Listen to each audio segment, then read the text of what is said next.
This is the Titanic of electric SUVs at the moment, except without the iceberg. Hopefully anyway. It's called the Kia EV9 and it is the Korean brand's second dedicated full electric model line behind the EV6.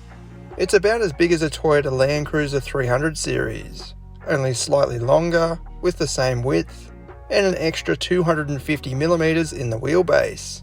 It's massive. Kia's biggest vehicle on sale by far. The design is very modern and interesting. You'll want to know more about it from the second you see it. Here we're testing the flagship model called the GT-Line, although we have heard there is a proper GT model coming a bit later. For now, the GT-Line adopts a twin motor system, creating all-wheel drive, with a huge 99.8 kWh battery mounted under the floor. This contributes to the very heavy curb weight of over 2.6 tonnes. The GT-Line gets these futuristic 21-inch alloy wheels that look like they come straight from a concept car, wrapped in thick 285/45 Continental premium contact tyres. If you thought the exterior was pretty amazing, check out the inside. It's not only extra large, but surprisingly conventional and practical. This isn't a spaceship after all. Kia has applied a nice mix of tones and materials in here, and it's good to see some physical buttons remain. We'd like to see even more. Inevitably, the dash shows off a pair of big digital screens. They work well and provide all of the usual stuff. No complaints. And then down below you'll find lots of storage, a wireless phone charger, and more than enough device charging ports. The steering wheel also includes Kia's usual array of controls for maximum convenience. The GT-Line gets these bespoke sports seats, offering decent lateral support and good comfort. The headrests, although a bit too far forward for our liking, are very soft so you can rest your weary head. Rear seat accommodation is just as impressive, with the same mixture of tones and materials providing plenty of depth and character. 4 cup holders for the 3 seats in the middle row is probably enough, and yet more charging ports everywhere you look. Just in case practicality wasn't high enough, the middle row slides forward and back, and the floor is completely flat. It's basically a people mover. Nobody is going to be complaining about passenger space, put it that way. The third row isn't the biggest we've seen, but it's pretty darn good, especially if you slide the middle row forward a smidge. Are there cup holders back here? Yep, 4 to be precise, for the 2 passengers. We all love a good double parking situation. Twin sunroofs, and climate vents in the ceiling complete the package. As you'd probably imagine by now, the boot is large. Both rear rows fold down flat, opening up 2,300 litres of volume. And there's a handy underfloor storage area, which features a neat spot for the security blind when not in use. There's also a 12-volt socket and a conventional Aussie plug to power up camping fridges and whatnot. And then under the bonnet at the front, you've got yet more storage. The cavity is able to store the charging cable, but it doesn't go very deep. That's because there is an electric motor under there somewhere, powering the front axle. Out on the road, you can tell Kia Australia has done some local testing to make sure it lives up to our poorly road conditions.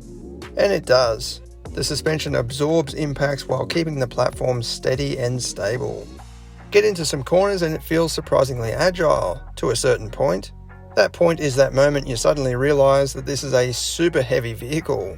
Still, it turns in and holds its line very well, and of course there is heaps of grip from all of that downforce. The biggest issue with the driving experience is easily the onboard safety systems, particularly the driver monitoring camera. It can be super frustrating.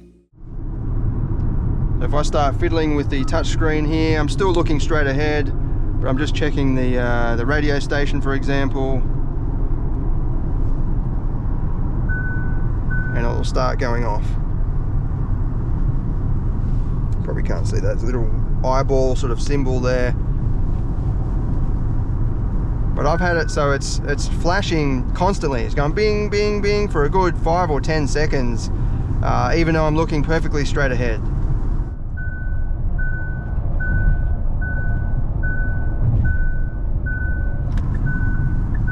So So just then I've checked my blind spot, even though I've got the indicator on and the eyeball thing is starting to flash. Hopefully you can see that. I'm trying to move around a bit. But yeah, like, what? I'm not allowed to check my blind spot. It doesn't make sense. I've also noticed if you've got a passenger and you're talking a lot, it can see your mouth moving or something, I don't know, but I don't tend to do that many gestures while I'm talking, so it's not that, but maybe I'm looking across a couple of times as I'm talking, and yeah, it'll start going off again. I really don't think it adds safety to the vehicle. You know, we're not robots, we're human beings. Until the vehicle can take over and be completely autonomous, then this transitional sort of technology is just super frustrating. It's great, you know, showcase of what the human being can do in terms of creating this technology, but just in terms of practical use, I don't think it's ready. I think it needs more calibration. So even now I'm just talking and it's going off, even though I'm looking straight ahead. Now the speed limit warning's going off because I'm going 113 and 110, even though all vehicle speedometers are calibrated to undercompensate or overcompensate. I can't think of what the right term is, but basically I've got a V-Box and I run performance tests with every vehicle. It's reading proper true speed from GPS, and every vehicle I've driven, 100 kilometers now on this dashboard is actually about 90, well, it ranges between 92, I've seen as low as 92, up to about 97 or 98.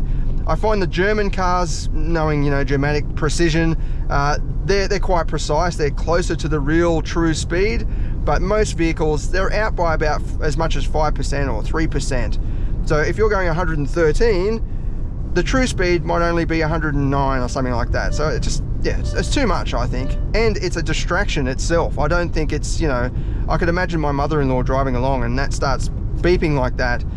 She would pull over, she would think the car's broken down or something. It's just, what's going on? There's warnings on the dashboard. I've never had that before, you know. It's just, I think only modern drivers can drive these types of vehicles, and obviously there'll be a slow transition as these EVs start to take over kind of thing, but it's not going to be for another 10 or 20 years before they fully take over, in my opinion.